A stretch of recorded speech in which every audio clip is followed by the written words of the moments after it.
നമസ്കാരം, ഞാൻ മനോജ് നെടിയാക്കൽ. റബ്ബറിന് വീണ്ടും ഡിമാൻഡ് വർദ്ധിച്ചിട്ടുണ്ട്. സത്ത് നിർമ്മാതാക്കൾ ശ്രീലങ്കയിൽ നിന്നുള്ള മൂപ്പ് കുറഞ്ഞ കുരുമുളകിനായി അന്വേഷണങ്ങൾ ആരംഭിച്ചു.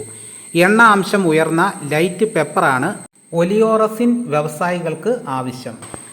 കേരളത്തിൻ്റെ തെക്കൻ ജില്ലകളിൽ ഇത്തരം മുളക് ഉൽപ്പാദിപ്പിക്കുന്നുണ്ടെങ്കിലും വിദേശ ഡിമാൻഡിന് അനുസൃതമായി ഉൽപ്പാദനം ഉയർത്താൻ വ്യവസായികൾ പലപ്പോഴും ക്ലേശിക്കുന്നു.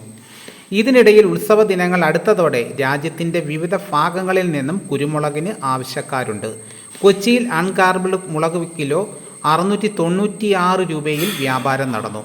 കയറ്റുമതിക്കാരും ആഭ്യന്തര വ്യാപാരികളും ഏലക്കയോടുള്ള താൽപ്പര്യം ഇന്ന് ഇരട്ടിപ്പിച്ചത് ലേലത്തിനിറങ്ങിയ ചരക്ക് പൂർണ്ണമായും വിറ്റഴിക്കാൻ അവസരമൊരുക്കി. കാലാവസ്ഥാ വ്യതിയാനങ്ങൾ മൂലം ഉൽപ്പാദന മേഖലകളിലെ ഉയർന്ന പകൽ താപനില തോട്ടങ്ങളെ പ്രതികൂലമായി ബാധിച്ചതായി കർഷകർ. ഇന്നത്തെ ലേലത്തിനെത്തിയ 40,548 കിലോ ചരക്കും വിറ്റഴിഞ്ഞു. ശരാശരി ഇനങ്ങൾ കിലോ 2,851 രൂപയിലും മികച്ച ഇനങ്ങൾ 3,785 രൂപയിലും വ്യാപാരം നടന്നു. തെളിഞ്ഞ കാലാവസ്ഥ അവസരമാക്കി സംസ്ഥാനത്തിൻ്റെ പല ഭാഗങ്ങളിലും ഉൽപ്പാദകർ ടാപ്പിങ്ങിന് താൽപ്പര്യം കാണിച്ചു.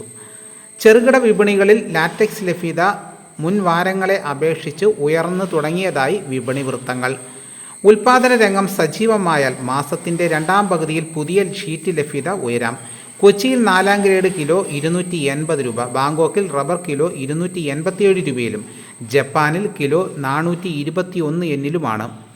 അപ്പോൾ ഇതാണ് ഇന്നത്തെ വിപണി വിശേഷങ്ങൾ. ഇതോടുകൂടി വീഡിയോയുടെ പൂർണ്ണമാകുന്നു.